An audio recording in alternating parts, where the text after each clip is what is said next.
that Si-Huan and Prof. Helen can actually build on the topic further and dive in deeper. In a lot of our work with elderly patients and family on suicide prevention, it's inevitable at some point of time, this question will pop up. What reasons do I have to leave now and in future? This question can be from the elderly themselves. It can be from their family members. And actually, sometimes we have co-worker, healthcare worker actually asking that question as well, right? So the question is really, is there such a thing called rational suicide, or are we just rationalizing suicide for them, right? There are many ways to really look at these topics. For today, I'm just going to view it from 4 perspectives: the impact of society, bodily changes, relationship changes, and also reflection in life.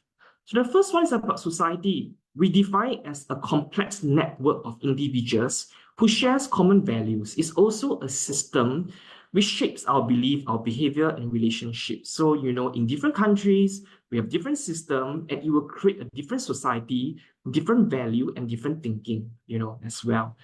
So to apply this society concept on suicide, we need to first look at the evolution of the concept of death. We start with middle age. Countries and people are constantly at war. They are constantly killing each other, right?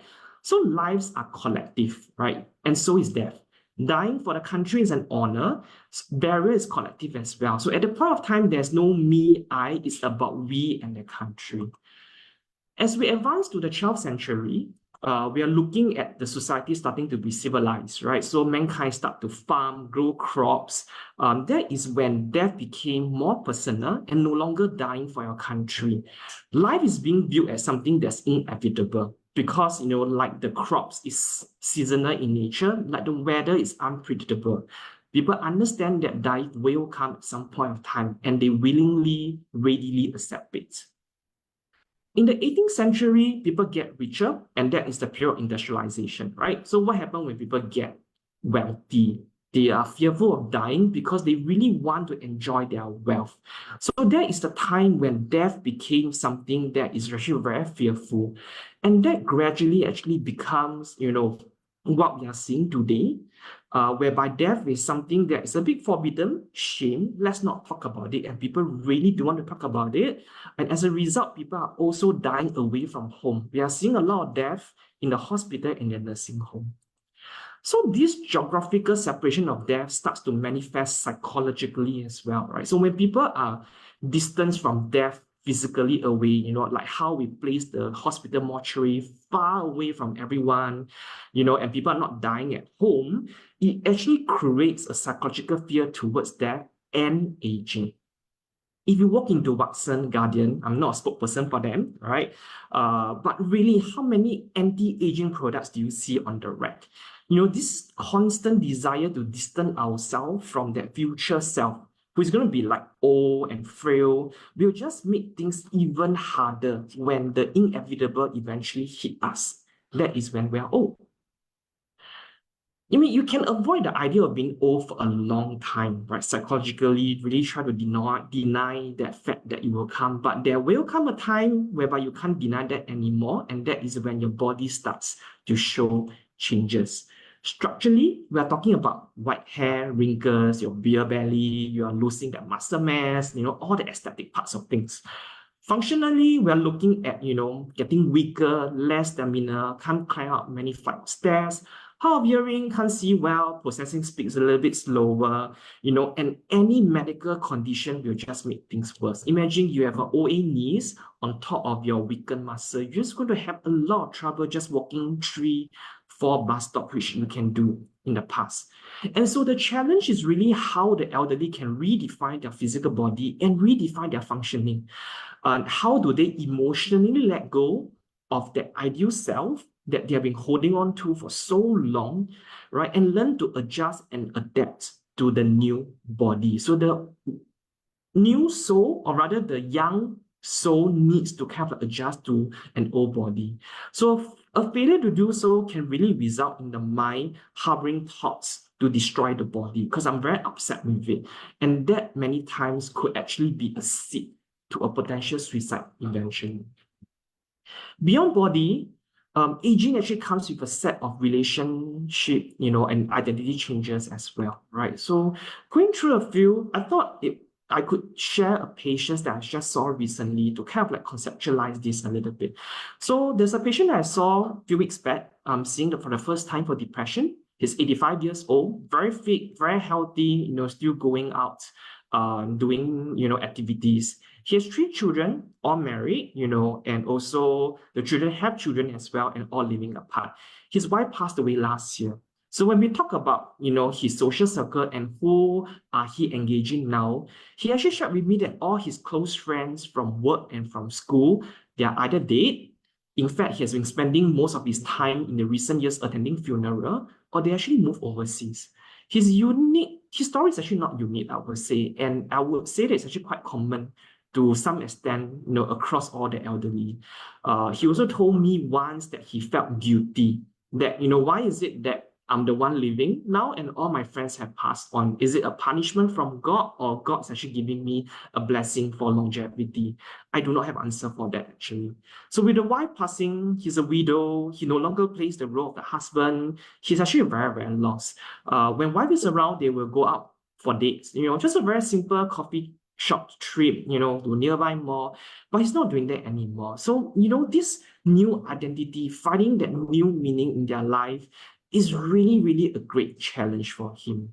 The last part here, less so in the Asian context, but you really see a lot in the Western literature, is that in some elderly, there may actually be an underlying mixed emotions of jealousy and anger towards a younger member of the family who is still fit and young, because I want to be like you, but I'm no longer like you. We don't really see that in the Asian context, but what I'm wondering is it really not happening, or just that they are not thinking about it? Right. So, lastly, kind of like going back into the elderly inner world, the last part that I want to talk about is really how do they feel about the life that they had, whether they have any regrets about the things that they have done or in fact have not done. And a lot of these regrets were unfortunately something that can't really be resolved, right? They are called regrets for a reason. So Erik Erikson is a psychologist. Erik described various stages of a human life. In his theory, at the 8th stage of our life, that is where the elderlies are at. Their main task is reflecting on their life. It's like, you're scoring your life. Have I done well? Have I not done well? If their life has been assessed to be the one filled with fulfillment, there'll be closure, there'll be wisdom, there'll be readiness for death. Like, I'm okay to live anytime, I'm okay with it. I make peace with life. But if it's filled with regrets and there's a lot of lost opportunities, depression, guilt, hopelessness will set in, and the desire for death to arrive earlier can then happen. So that's actually suicidal thoughts that we are talking about. So in summary, kind of putting everything together, the society shapes how we perceive life and death, and hence aging as well. Bodily changes, relationship changes are inevitable. It really tests our ability to redefine who we are, how we function at the elderly stage. At the same time, we are also kind of like giving ourselves appraisal of how have we lived our life. So when the elderly have successfully managed all these things, we can to some extent call it aging gracefully, but when they could not, then suicide potentially have a function, and the function is a way out of this terrible phase of life. And in times of overwhelming sadness and uncertainty, the ability to control when I will die can actually be a form of comfort and relief as well. So I'll end off with this note that rational suicide or not, I hope it's an ongoing conversation and a debate.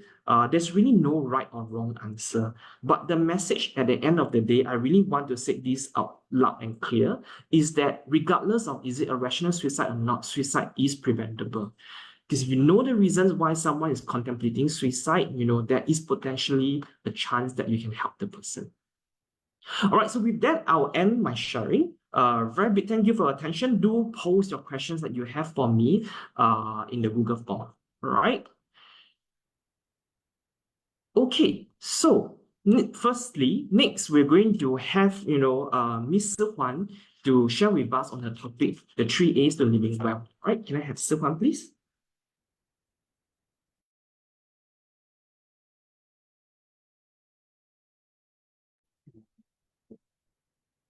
Thank you, Dr. Chris. So, having gone through the education system in Singapore, I'm trained to get A's. So I wish today I can share with you how to continue to get A's even when you're out of the education system, and more importantly, how to use these A's to age gracefully. So I'll cover these points today. So some of you may have came across this commentary by the speaker that we are very honored to have today, Prof. Helen, that there's an increasing rate of elderly suicide in the recent years. So some of the reasons that are quoted in this commentary and is consistent with what Dr. Chris has shared with us, involving a lot of bodily changes, relationship changes, and also mental illnesses. So this is actually very consistent with the narratives that I hear when I see my elderly clients. You know, they always say, "Aiya, already no use lah, cannot walk, cannot do this, cannot do that. You know, all my friends passed away already. And every day is just going to medical appointments, eat medication, also eat until full." So sounds really bleak, right? Older adulthood. It's like, wow, everybody is so fearful of getting older and approaching that. But you know, I'm an Aquarius, so we are known to be rebellious and unconventional. So I started to think, is this association between like older adulthood and having a very big future fair and accurate? So I started to look up, in the literature to do a bit of research on how is it like in the older adulthood. Specifically, I did a literature review on losses, and I happened to find this book. So the conclusion is losses are actually not unique to older adulthood. In fact, losses happen across lifespan. So according to this book, if you look at our whole developmental process, starting from birth all the way to older adulthood, right? As human beings, we actually start to experience losses the moment that we are born. So think about like during your infancy, during your toddler years, we actually experience a lot of changes in caregiver, changes in routine. And a lot of these losses, right, are beyond our control. If you remember the movie by Jack Neo, I'm Not Stupid, I really remember this scene when the little boy was sobbing quietly in the car when his helper of many years returned to her home country. Then as we start to grow up, you know, we can't choose which primary school we want to go. And we start to lose really close friends from our kindergarten or from our preschool, right? We also cannot decide when our parents want to have a second child, and then we'll lose the sole attention from them. Then for our friends, for our guy friends, they have no choice but to attend national service. And we know that a lot of them lose maybe their first girlfriends from them. As we continue to grow up, we may lose like our ideal job, or lose our figure to pregnancy, or lose our lifestyle from having kids. And lastly, is when everyone is very familiar with the losses in elderly. So with us being so used to losses growing up, I start to wonder, why are losses in older adulthood so different and difficult? And everyone is just so fearful of that when it reaches that. So I start to think, perhaps it's all about whether we have a purpose or a meaning to continue living. So a purpose. And the famous psychotherapist Viktor Frankl, who survived the very horrible Holocaust, once said, those who have a why, meaning a reason to live, can bear it almost anyhow. So whatever suffering, losses, and pain. When we are younger, the society labels us as the future's hope, right? It frames our mindset to look forward to the future, to aim for something in the future. I remember like almost every year in primary school, right? I'll have this compo title, Your Ambition. And your people will write about, oh, I want to be a teacher, I want to be a pilot, I want to be an engineer. Looking back, how many of us actually achieve this ambition? So it really doesn't matter what you wrote about, what was your goal, but the point is to have that goal. It's the process of working this goal, even if it may change later on, that keeps us alive. Yet so many elderly that I see will tell me, "Aiya, so already still think about this for what? What's there to look forward to? Every day just live day by day lah." But I wish to use today as an opportunity to invite you to ponder, is there really nothing to look forward to? Or along the way, you forgot that you actually have this thing to look forward to, because we have so used to give away our life to people around, to our work, to like the societal demands. So along the way, we may have lost that sense of like, what are the fundamentals that we actually look forward to and keep us alive. So if you are up for it, I invite you to scan this QR code or copy the link that my colleague has pasted on the chat to save this link and do it later. So I call this the value exercise, that I do it yearly, because interestingly, our values actually change across time. Okay, so it's just a process that I often do it to clarify within what truly matters to me.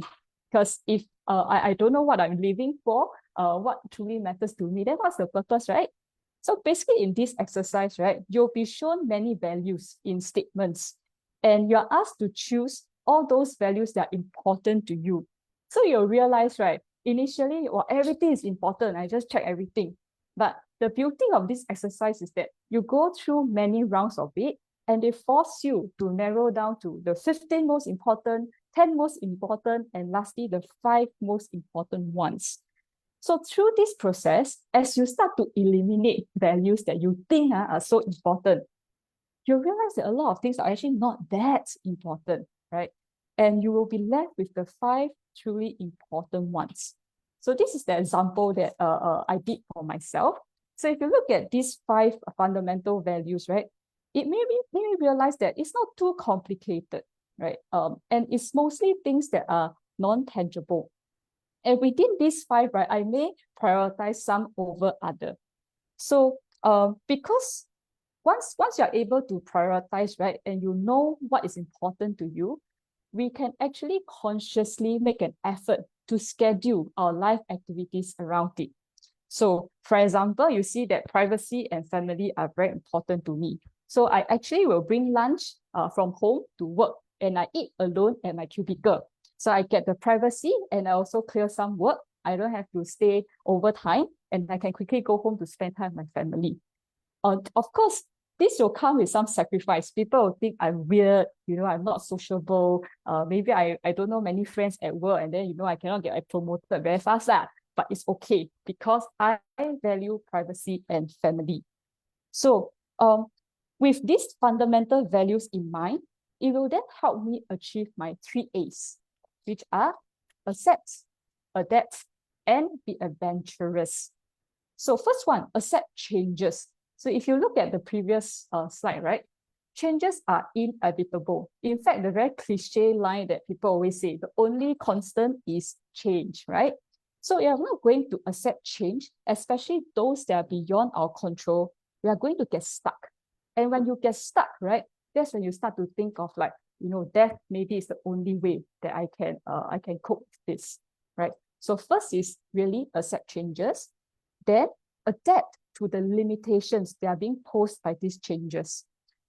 And while you're adapting to these limitations, right, you need to be open-minded and be adventurous to explore alternatives. You can't say, I want to adapt, but then say that, I don't like this one, I never tried that before, I'm not going to do it. Then you are going to get stuck again, because there's no adaptation done. So while adapting to limitation, you need to be adventurous. So I'm just going to use myself as an example. I used to run in marathons. Every day I could run 10 km under an hour, no joke, right? Like, so powerful. But as I age, my body's ability to recover weakened significantly. I started to develop muscle soreness, knee pain, and each run I take like a week to recover. So I was very moody for a while, because running was really important to me, because it keeps me physically healthy. I have the privacy that I needed when I run alone. So, and I feel that running is the most shook exercise. You really perspire, other exercise not shook one, okay? But because if you look at my fundamental value, I value health. So if I'm not going to accept that I can't run so much anymore, and decided that then too bad, I'm not going to exercise anymore, then I'm not going to achieve that value. So I had to start to adapt to limitations, like why must I run 10 kilometers every day? Why can't I just run a shorter distance? So now the max that I run is about 3, maximum 5 kilometers. And because I don't get the 10 kilometers kind of a kick, right? I had to be adventurous to explore alternatives. So I start to think of like other exercises to try. So now I do yoga, I do elliptical, and I recently started to learn how to play pickleball, right? So interestingly, our hobbies, our interests can change just like our values. 20 years ago, I tried yoga, I tried elliptical, but I'm like thinking, "Ayo, this kind is so boring one. I could barely do it for 5 minutes." 20 years later, I actually like these two exercises and I consistently do it now. So quite interesting, right? If you think my story is not convincing, because I have an agenda today, right, is to sell you this story. And maybe also because I'm very young, you think I can adapt. But first of all, I look young, but I'm not young, okay? But if you're still not convinced, let me share with you this story about Madam Demon Slayer. She is 72 years old this year. She has always been active and engaged working in an office job and regularly hike with her friends. So people are very funny. When we are working we look forward to retirement. But when Madam Demon Slayer retired, right, her whole world crushed, right? Suddenly she had a lot of time that she doesn't know how to do with it, what to do with it. And she lost a lot of social connections because most of her friends are her colleagues at work. And with them, like while she retired, a lot of her friends are still working. So they don't really have time for her for the weekdays. So her sister tried to help her cope with this change by asking her to join all those healthy 365 exercises, like the free classes, Zumba, Pilates, yoga, like very fun and free, right? But she got so anxious and tired, she started hearing demons talking to her. Therefore, I named her Demon Slayer. So as our sessions progressed, she discovered that, hey, actually, I'm an introvert. I don't really enjoy these big, healthy 365 classes, and it makes her uneasy. So she realized that she was just trying to be the healthy elderly image that everyone portrayed. So, exercise in a group, go out daily, have a lot of friends. But throughout our therapy process, she discovered that she's not someone like that. She actually enjoys small group activities with her closest friends. And there you go, she identified her value, what matters to her. Once she knows that, she had to accept the fact that she can no longer spend most of the day with her colleagues, her friends. So she had to adapt to this limitation by exploring interests that she can do by herself. So she started reading, playing Sudoku, and she also initiated a WhatsApp group chat with her colleagues. So it's kind of like the in-between between talking to them every day and now just waiting for their reply when they are free. So she started using this group chat. It's also a platform for her to arrange outings with her friends. And the last I heard from her, she has slayed the demons completely because she has upcoming trip to Spain with her friends, right? So in conclusion, at the end of this seminar, I really invite you to reflect on the number of losses that you have gone through and survived. Be amazed with yourself, how you did it. And at this juncture of your life, what is fundamentally important to you? With these values in mind, accept, adapt, be adventurous so that you can live your life inconsistent with what truly matters to you and a life with purpose. So with that, I'll end off my sharing. Thank you. All right, a big thank you, Stefan, and sharing about your Demon Slayer story. That's quite interesting. Okay, so last but not least, I would like to invite April Helen come to share with us on the topic. A reason to live. Yes. Thank you, Chris. Yes, let me just share my slide.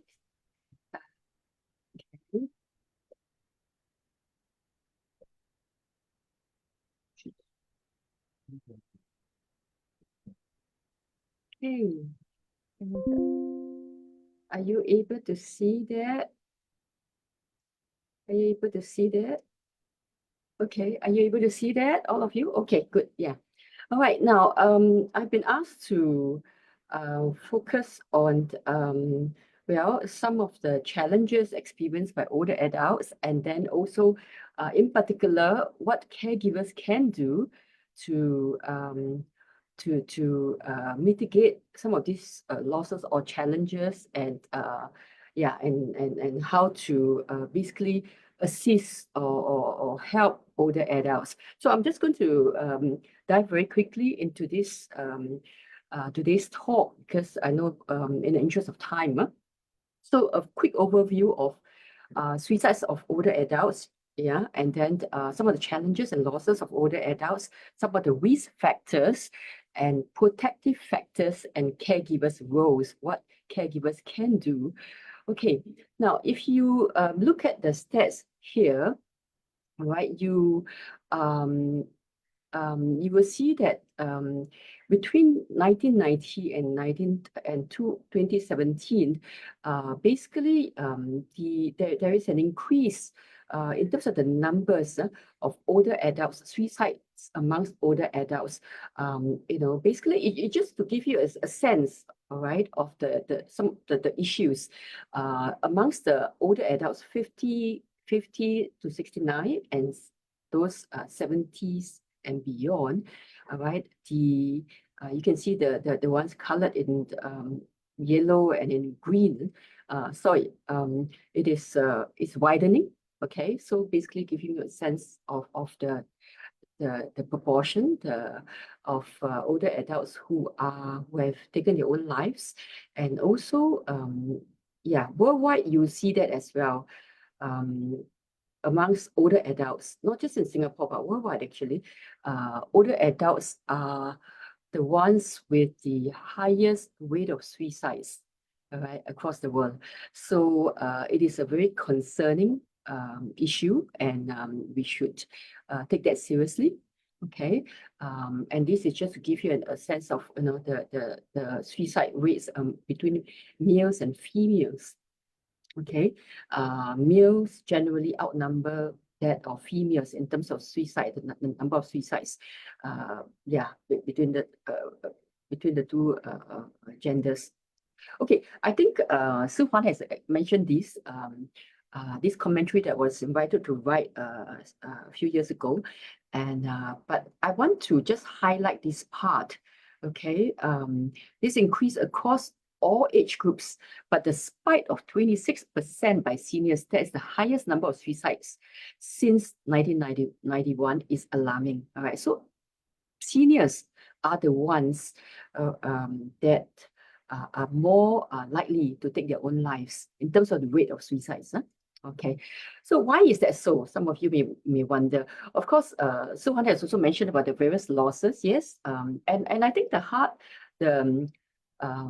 the point to note is that many of these losses, she has rightly pointed out that throughout the year, or throughout the years of a person's life, they do experience various losses.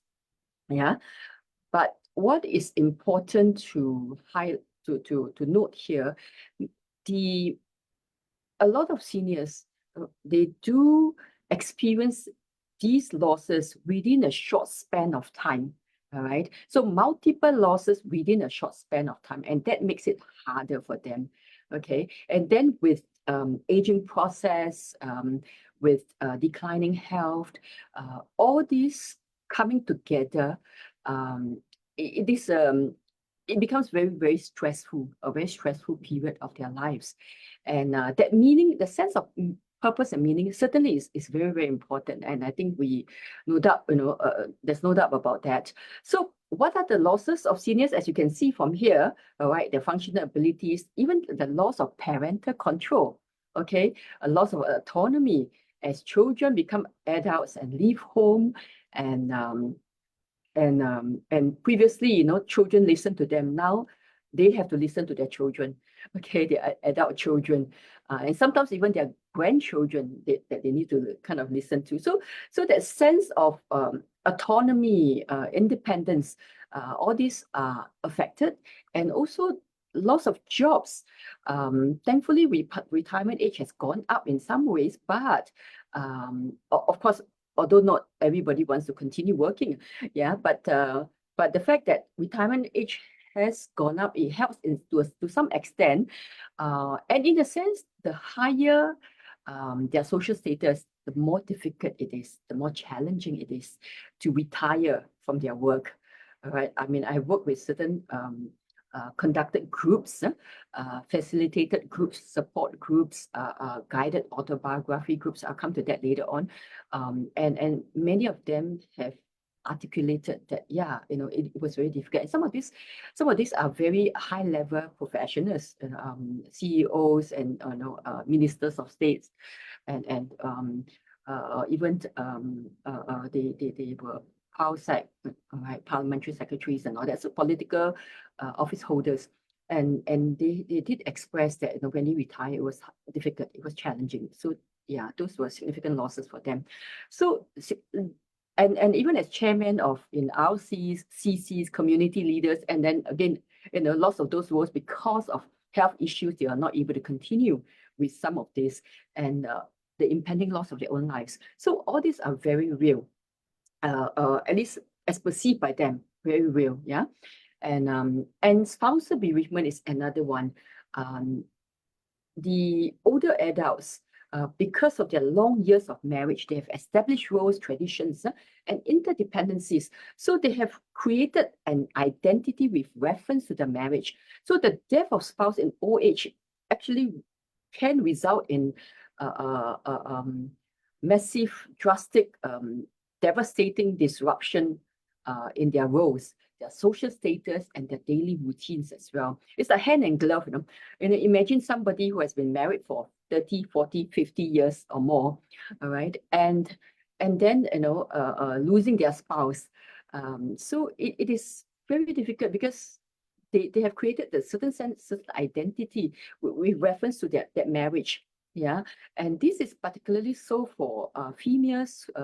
Generally, in those days, females, many of them do not work, and so they're not in employment, and so a lot of their identities are derived from their spouses, from their husbands, and so they are like Mrs. So and so, and then when their husbands die, then who are they? Okay, so this is what I mean by their identity, their self-identity has been disrupted. And so the task of loneliness, managing tasks of daily living. I remember one elderly that I worked with, she said, my husband, her husband died within a very short span of time. She said, I'm so lost. I don't know what to do, because I couldn't even, I don't even know how to use the banking app. I do not know how to log into all this, this financial, because the husband used to manage all these financial matters. I don't know how to do all this. And so, she struggled. It was very difficult for her to manage the various tasks of daily living. And bereaved widows, they do experience loneliness, regret, and existential confusion. What do I mean by existential confusion? Basically, just to give you an example, so to illustrate that, this older adult, he was the caregiver of his wife, and so he said that, no, I have to continue living because I have to look after my wife, and so both of them were frail and unwell, with various medical conditions, and he said, but I have to continue living. So he said that if his wife were to pass away, he would not want to live anymore. He would, yeah, it is better for him to die. And indeed, when his wife passed away, he within 6 days, all right, not via suicide, but within 6 days, he followed suit. All right, he died too. Okay, so this is what I mean by, that sense of existential confusion, not having a meaning and a purpose to live anymore, because he was basically her caregiver and living for her in that sense. Okay, so like I said earlier on, the many of these losses come together within a short span of time, right? And it has been documented internationally. Older people who experience multiple losses are at increased risk for suicide and depressive symptoms. Okay, so these the loss of their spouse interact with the grief arising from other losses. So all these can result in complicated grief. All right. Okay, so the risk factors associated with suicide can broadly be categorized into 3 domains. Okay, the physical, the mental, and psychosocial. So debilities, frailty, and various illnesses and dependencies, loss of autonomy. I mentioned that, right, being dependent on others. And many older adults in our generation, or rather, the current older adults that we see, those in their, particularly those in their 70s and 80s or beyond, and that's the highest risk in that sense. The sense of independence and autonomy is very, very important for them. They have grown up in that kind of cultural environment, or that they've been raised, all right, to be independent, to be self-reliant, and so the loss of control can be devastating for some. If they have physical ailments and various diseases,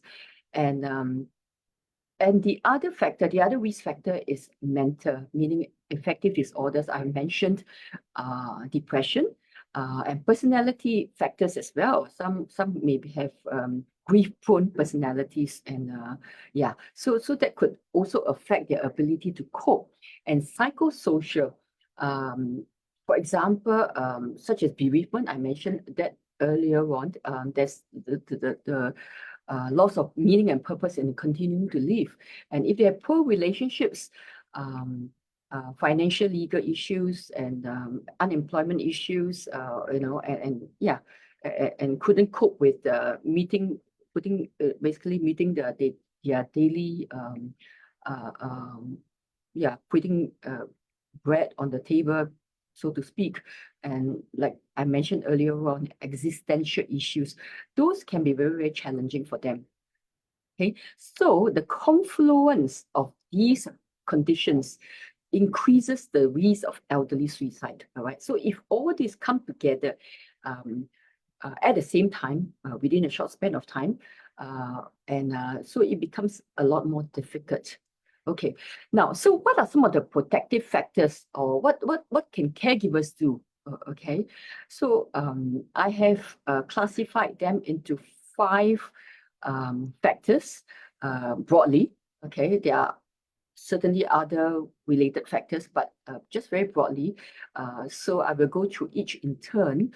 Spirituality, social support, senior-friendly environment, early awareness and preparation, as well as psychotherapeutic interventions. So let's look at each in turn. Okay, in terms of spirituality, so how do we define spirituality? It is that which allows a person to experience transcendent meaning in life. And it often has to do with relationship with God, but it can also be about nature, art, music, family, community, whatever beliefs and values that give us a sense of meaning and purpose to a person's life. That's as defined by Hinshaw, Professor Hinshaw. Now, local and overseas studies have found that spirituality is effective in preparing and supporting elderly through loss experiences. Okay, I've mentioned earlier on about the multiple losses that many seniors do experience, and so a sense, if they this domain or factor of spirituality does help them, right, according to the research, to prepare and support them through loss experiences. So elderly with strong spiritual beliefs experience a quicker and more complete resolution of grief compared to those who do not hold spiritual beliefs. And I think many of us could attest to that. I would say many of us, if you hold on to certain spiritual beliefs, you probably, not just for the elderly, but for the young as well, but even more so for seniors. And spirituality is one of the main coping mechanisms amongst, this is a local study done in Singapore, amongst Singapore elderly, and a key determinant of successful aging. Now, how does spirituality help them cope with losses? Okay, how does that how does it work? Okay, typically spirituality is often accompanied by social support. Okay, within the same faith group, right? They attend, whether Bible study classes or the church community or their temple community or their in the mosque. So typically it is accompanied by certain level of social support within the same faith group. Okay, so it strengthens its effectiveness and also a belief in afterlife, all right, generates greater acceptance of death. I remember this situation whereby my sister actually lost her husband some years ago, quite a number of years ago, and it was very difficult, two deaths within a very short span of time. She lost her husband, and in fact, just prior to that, she lost her son, right? Her youngest son, and it was really painful. But she said what helped her to cope really is that the husband told her, her husband told her prior to his death, he said that, honey, I'll see you again. Okay, it's like it's that assurance, that peace, that she experienced, because she knows that, oh, that's not the final, that's not the end of life, so to speak, end of the physical life here on earth. But she said, she will see him again. So that gives a lot of comfort to her. Yeah, and spiritual rituals facilitates the expression of emotions. So various rituals such as prayers and mourning, weeping at a wake, funerals, at a funeral service or ritual, going to the cemetery, going to the columbarium, and all this helps in terms of allowing the person to process, to express emotions, right, such as anger or loss. Okay, now social support is another factor. I mentioned the 5 factors, right? So the second factor is social support. So it's observed to significantly influence elderly's ability to cope with grieving. All right. So overseas studies have found that non-depressed individuals were more likely to have satisfactory levels of social support, okay, compared to those without. And other studies also, there's a lower likelihood of depression among people with high levels of social support. Okay, so and even in Korea, that was also found to be so. Okay, and in Singapore, older adults' perception of the quality of social interaction that influences the likelihood of depression. Now, I want to just emphasize that, because it is not just the quality of social interaction, but it is their perception. So it's important, their interpretation. All right, we may think that, they appear to have good quality, social interaction or relationships with their families, but they have to, they themselves would have to perceive, all right, and interpret that they do have quality social interaction. Okay, that's something that is noteworthy. Now, support groups can be used, right, to tailor to experience of specific loss, right? And why is support group useful? Because it provides camaraderie, resources, education, and the other thing that is also very useful, support groups, is that it helps seniors regain a sense of usefulness, meaning, and purpose in life. Why do I say that? For example, you can give them, for caregivers or those who are working with seniors, what you might want to do is to assign them certain roles, all right, in the support group.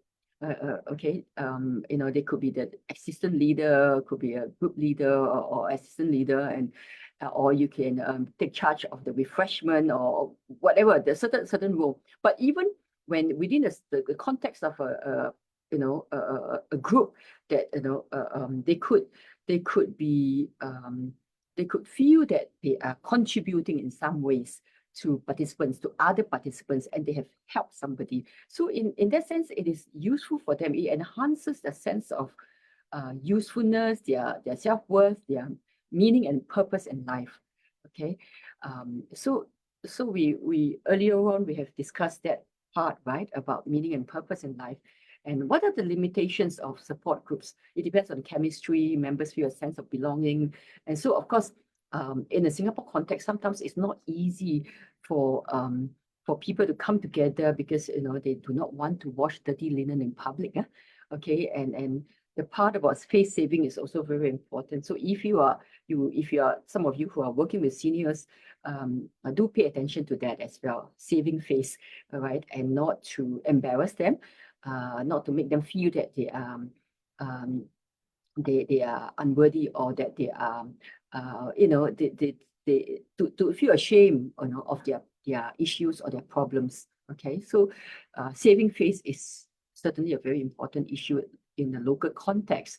And now the third factor is senior-friendly environment. It plays a significant role in facilitating the independence and autonomy of those who are not so mobile, right, who are dependent, physically dependent and not so ambulant.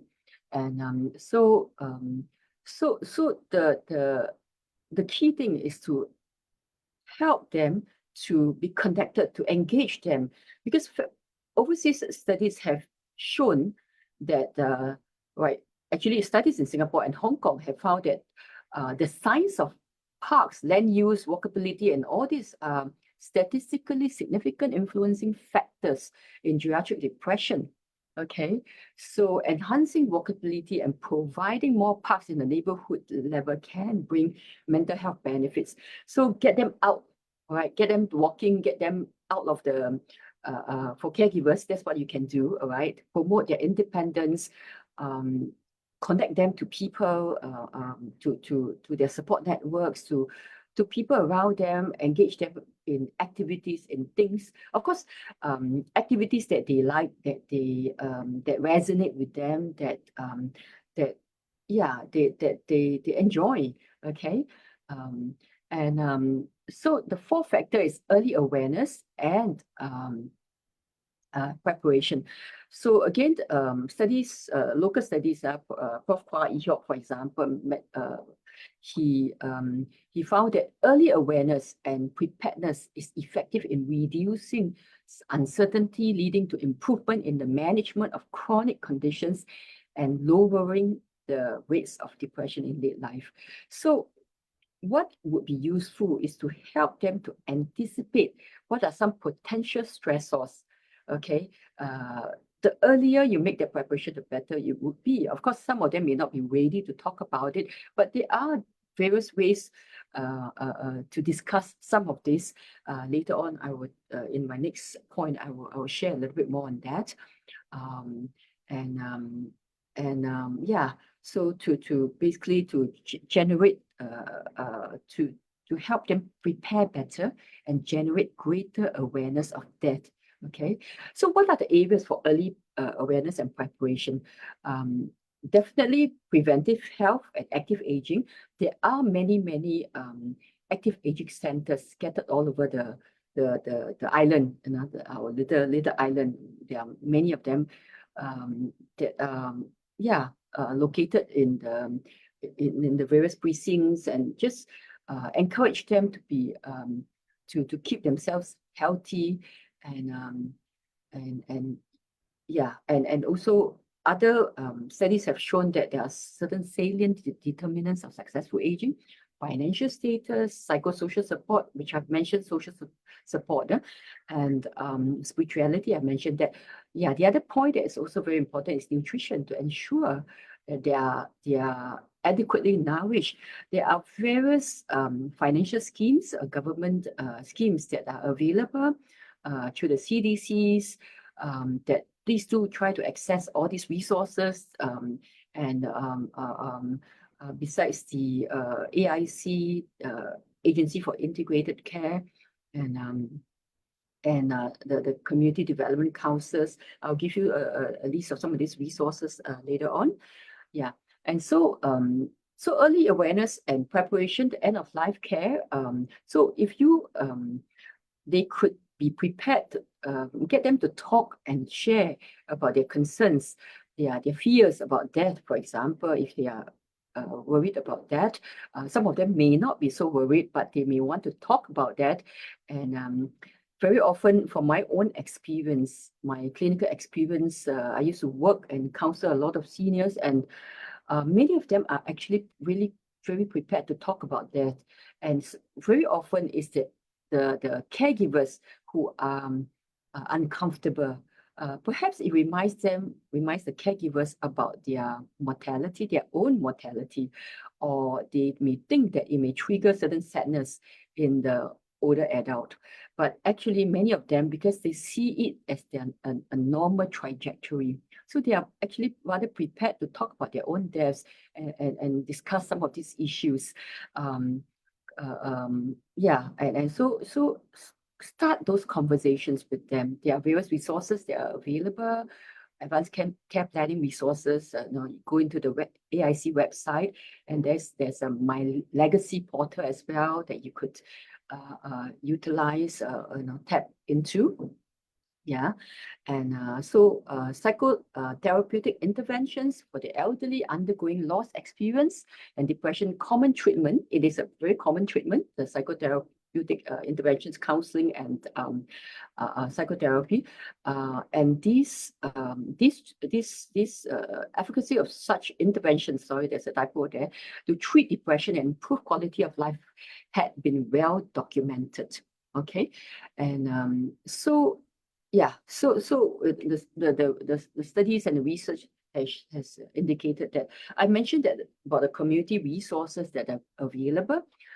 So these are, some of them, it's not an exhaustive list. Agency for Integrated Care, home-based programs, rehab centers, active aging centers, and get them involved in some of these activities. And my mother-in-law, actually, now she started attending these social activities, senior sort of active aging centers, and she's very, very happy, actually.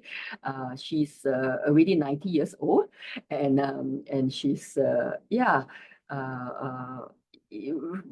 very, very happy there. And she's suffering from dementia, actually.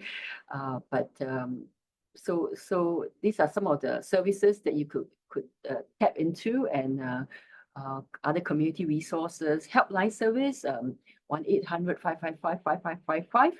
Seniors who are lonely. Some of them, I used to run this service, and they do have many. We do have many seniors that called just to hear a human voice, because they feel lonely. Children and others are out at work all day. So yeah, please do tap into all these services. Okay, I think I will stop here. All right. Thank you so much. I know time is running, so I better give you some time to address your questions. Yeah. All of us to address your questions. Okay, please. All right, stop share. Or should I leave my slide there? Okay. It's okay. Yeah. All right. Thank you, April Helen. So I will invite Si Huan back on screen as well, so that we can actually start the Q&A session. We have a lot of questions coming in already. We are showing the QR code and the link for the Google form again. So if you have not had the chance to post your questions earlier, you can do so now. All right. So maybe let's just get the Q&A started first. Firstly, this question that I'm seeing is for Si Huan. So maybe Si Huan, you can actually help to take this. The question is, how do we encourage seniors who show resistance to making new friends or trying new activities and now has suicidal, ideation? How do we encourage them to continue living, right? So, Si Huan, can you let us know? Okay. I think for this is that because of the mentioning of suicidal ideation, we first need to rule out are there other mental health conditions such as depression. Because a lot of times when we see seniors not having the motivation, or like say don't want, everything also don't want, sometimes it could be a symptom by itself and not necessarily their wish. Okay. The second factor to consider is ability. whether they have the ability to do the things that you have suggested. Unfortunately, in our generation of elderly, I always tell people, when they say don't want, sometimes it's not don't want, it's don't know, but they don't want to tell you they don't know. So you actually have to ask more about whether why do they not want? Is it a confidence or is it ability? And before you want to introduce the activity is to introduce their skills, build up their skills. And the last thing to consider is preference. So I always tell my LPA donee that one day, if I have dementia, don't put me in dementia daycare. You already see my value, privacy, right? So no, but you know what we always offer? Oh, I refer to AAC, I refer to daycare. But what if this is not their value? So we first need to identify their value, their preferences. And I know we are limited sometimes by our community resources. So it also takes a lot for our community partners to be creative and flexible.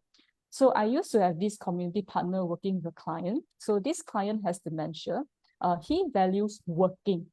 But the comm partner wanted him to attend the AAC. So the comm partner actually created a role for him to say that, hey, you come and work at the AAC as a cleaner. So she printed the staff pass, she even printed out the salary statement, and she assigned a job that he could manage, is just to wipe the tables. And he attends the AAC every day, but not to join the programs, but to clean tables. So this is something to consider. 3 things: symptoms, ability, preference. All right, thank you, Si-Huan. So while some of the other questions are coming, our moderator is also kind of like sieving up the questions for the speaker. I will move on to the next one first that pop up. All right, so I think this is for me. The question is, does elderly caregiver are at a higher risk of suicide than those at a younger age? So essentially, I think the question is really asking about, elderly caregiver, relative risk, is it higher or not? Not too sure whether Helen, perhaps I can also cue, pop Helen to share a little bit about whether from the studies that you have done, whether you have found anything. For my own personal experience and my understanding of the literature, we really haven't found a study that really compared this group of population head to head to say that, which group have a higher risk of suicide. But we do have a lot of studies on caregiver, as well. And previously we did, have some numbers that we found from an MOH study, and also Duke NUS came out with a study last year looking at what is, the demographics of caregiver. So what we understand is that, almost more than 50%, perhaps even more than 65% of the caregiver are actually 65 years old and above. So they are in the elderly, age group. Average caregiver, based on the study done by Duke NUS last year, I think it was about 60 to 62, right? And a lot of them are actually not working as well, right? So also based on the demographics, right? Some of these data, what we are seeing is that a lot of caregivers are elderly, and a lot of caregivers are also working at the same time, struggling with all the changes that we are talking about, right? So working is already hard enough.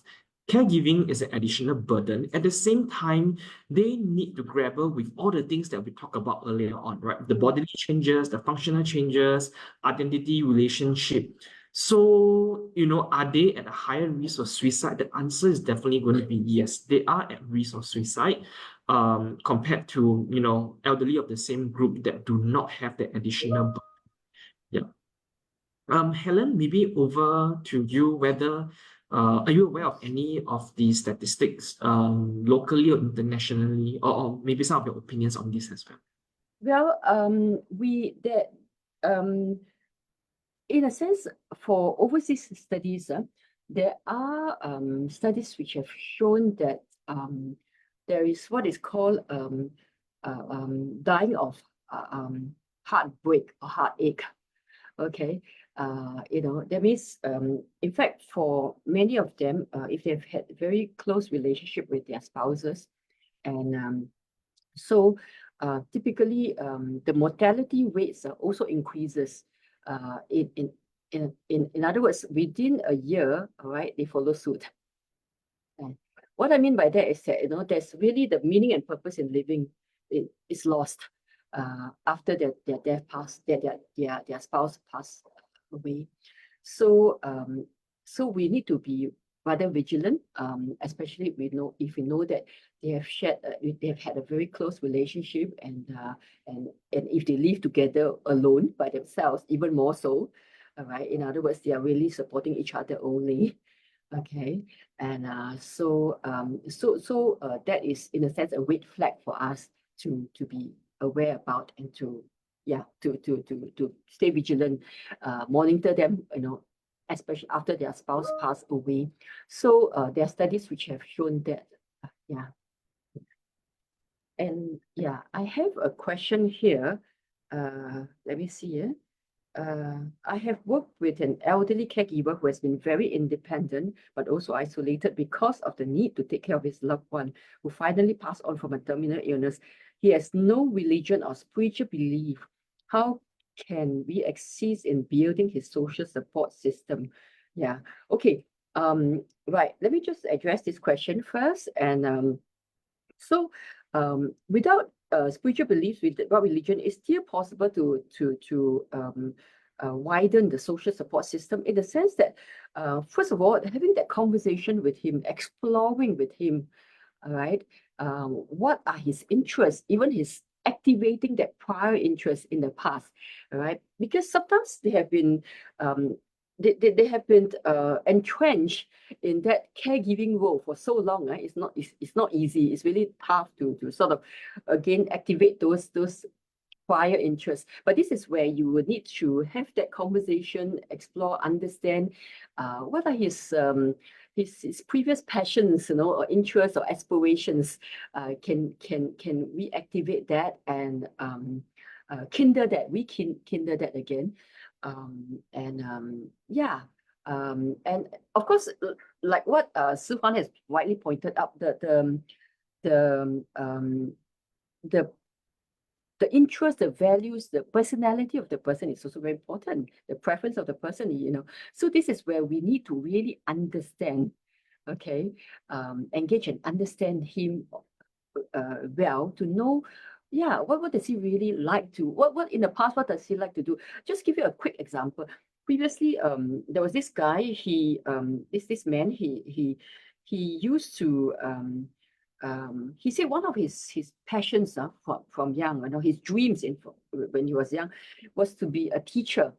Okay.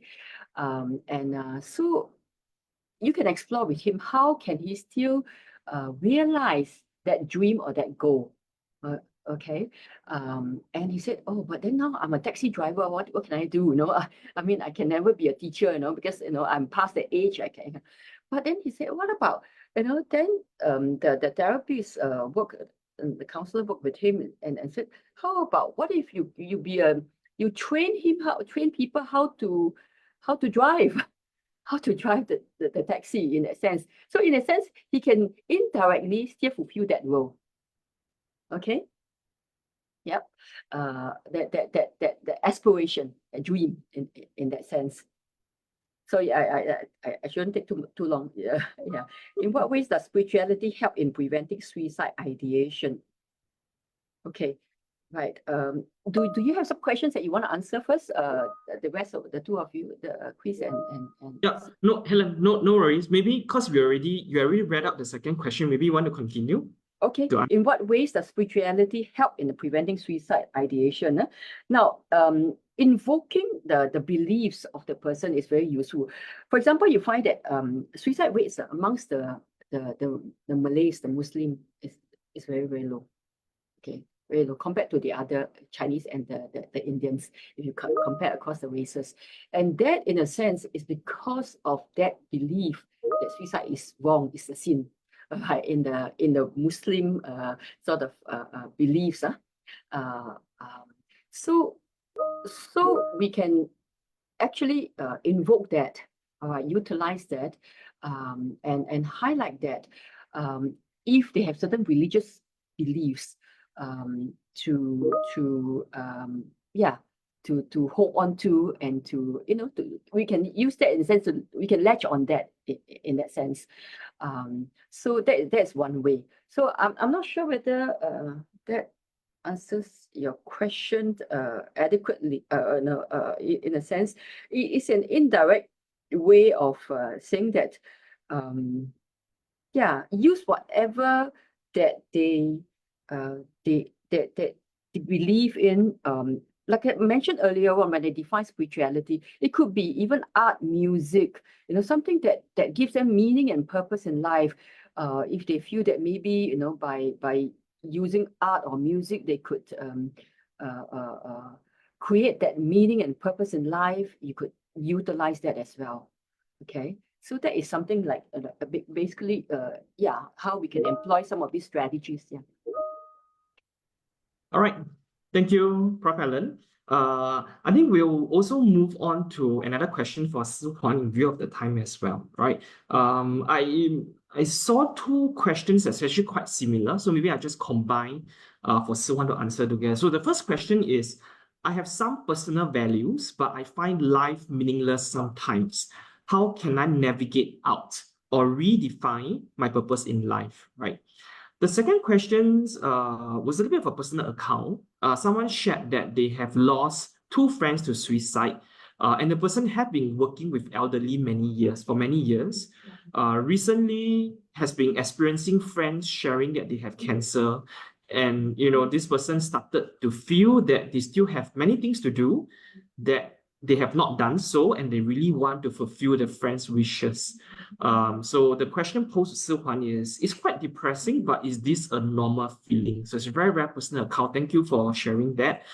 So I think they are quite similar about, the personal values and how do I navigate these emotions. I'll hand the time to Si Huan.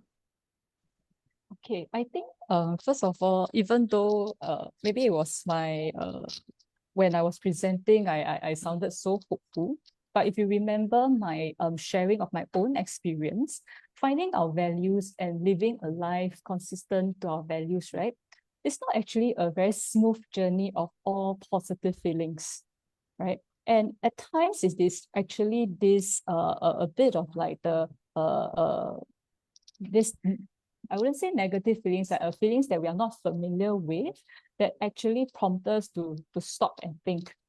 So the first thing is that when we find life meaningless, we do the value exercise. Because if you remember, sometimes our values change with time, with experiences, with circumstances. I feel a bit bad to say, but 10 years ago, family was actually not one of my important values. It was adventurous. So I was like, spending time going on solo trips myself. But 10 years later, it changed. So if we don't realize that and we continue to live a life that's with consistent with our previous important value, then that's where you may find that it's a bit, you'll feel that discrepancy between, I thought I got my value, but I still feel like life is without a purpose. The second thing is that when you have identified values, prioritize. Especially when we have encountered deaths or we have gone through like losses, we are often struck with this anxiety that time is limited and I have to complete everything in a very short time. And that's when we feel anxious and overwhelmed. But really prioritize within that 5 values, choose one that you can begin with the next day. And then the other thing is that when you have chosen one, really think about concrete steps. So specific, measurable, achievable, realistic, time limited. So your SMART goal, right? And when you are making these SMART steps, right, you will realize that sometimes, right, to live consistent with your values, there will be barriers. And how do you remove these barriers? And sometimes you realize that you may have a skill deficit in removing these barriers. So for me to be able to eat lunch alone, I actually have to be very assertive to say, no, I don't want to join you. And I actually need to have a very good self-confidence that, I don't mind people saying that I'm arrogant and weird. So, so it is a lot of all these factors that sometimes interfere. Although we have our values, but we are actually not completely living consistently with our values. So I want to kind of like maybe balance out my presentation a bit, that it may not be as hopeful and smooth to live a life as consistent with our values.